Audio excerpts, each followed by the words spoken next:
धौलापुर गांव में पिछले कुछ समय से अजीब अजीब घटनाएं घट रही थी। अरे फूलमती काकी, तुम्हें पता है आज फिर अपना जो रामू है ना, उसने बिरजू और उसके गधे को देखा है। उसके बाद से तो उसके घर वाले मातम मना रहे हैं। अरे न जाने क्यों बिरजू और उसके गधे को देखने के बाद गांव वाले अपनी जान गंवा रहे हैं। आखिर इसके पीछे की कहानी क्या है?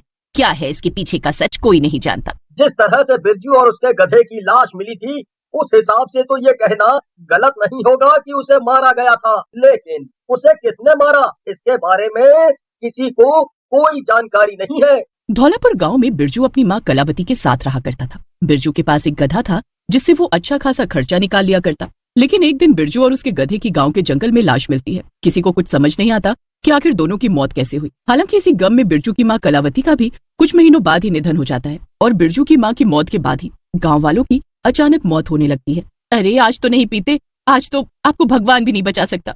हे भगवान, मैं तो लुट गई, बर्बाद हो गई। गांव में पिछले कुछ दिनों से मौत हो रही थी और मरने वाला हर इंसान बिरजू के साथ उसके गधे को देखता है। गांव में इस तरह करीब करीब कई मौत हो चुकी थी। अब देर रात चंदन काम पर से घर लौट रहा होता है। चंदन नशे में धुत था, उसे कुछ भी समझ नहीं आ रहा था। लेकिन वो घर की तरफ बढ़ता है तो उसे सामने बिरजू और बिरजू का गधा दिखता है, जो कि काफी महीनों पहले मर चुके हैं। लगता है मेरी भी मौत नजदीक आ गई है। मुझे बिरजू और उसका गधा दिख रहा है। हो सकता है ये मेरा भ्रम हो।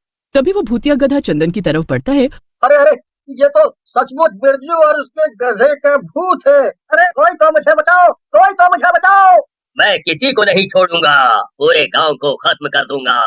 तुम लोगों ने मेरी माँ पर ना जाने क्या क्या इल्जाम लगाए। मेरी माँ मेरे जाने के बाद बीमार रहने लगी। गांव वालों ने उसे एक बार नहीं देखा। गांव वाले तो मेरी माँ की मौत के जिम्मेदार हैं, लेकिन मुझे मारने वाला भी मेरी मौत का जिम्मेदार है। लेकिन तुम दोनों को किसने मारा, हम गांव वालों को क्या पता। हमसे गलती जरूर हुई, हमने कलावती काकी की देखरेख नहीं की। तुम्हारे जाने के बाद कोई भी उन्हें पूछने वाला नहीं था। उन्होंने खाना खाया या नहीं खाया, उनका हाल चाल दुख सुख बांटने वाला कोई नहीं था। इसमें मेरी क्या गलती है? मेरी माँ दूसरों का दुख अपना समझती रही। गांव वालों को उन्होंने कभी भूखा सोने नहीं दिया। माँ को जब पता चलता कि गांव में कोई भूखा है तो वो उनके लिए अपने हिस्से का खाना लेकर जाती थी। लेकिन तुम गांव वालों ने मेरी माँ को जीते जी मार दिया। मैं किसी को नहीं छोड़ूंगा, और अब तो तेरी मौत भी निश्चित है, क्योंकि तुझे खुद काल नजर आया है।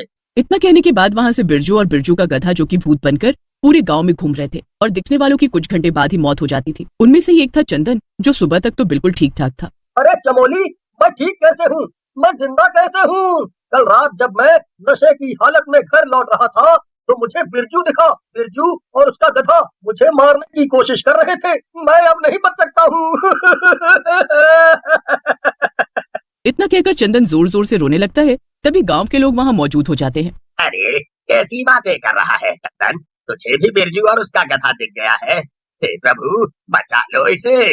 नहीं काका, मैं नहीं बच सकता। अब तक बिरजू और उसके गधे को देखने वाला कोई बचा है क्या जो मैं बच जाऊंगा? भगवान बस मेरी आत्मा को शांति दे। और मैं आप लोगों से यही विनती करता हूँ कि बिरजू और उसके गधे की आत्मा की शांति के लिए गाँव में पूजा पाठ करवाओ, वरना ऐसे ही गाँव के लोग मारे जाते रहेंगे और एक दिन ये गाँव खाली हो जाएगा।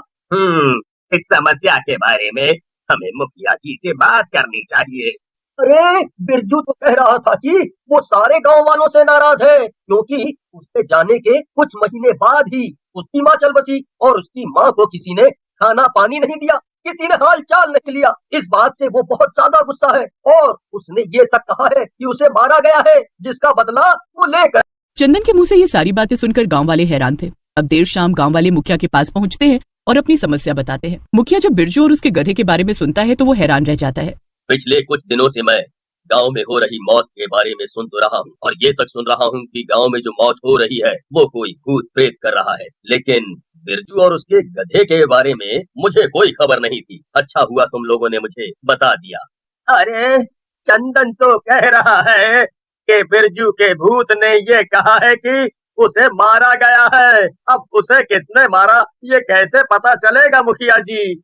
अरे नहीं नहीं, हमारे गांव के लोग बड़े ही भोले भाले हैं, तो उसे भला कौन ही मारेगा, और उसकी किससे दुश्मनी होगी?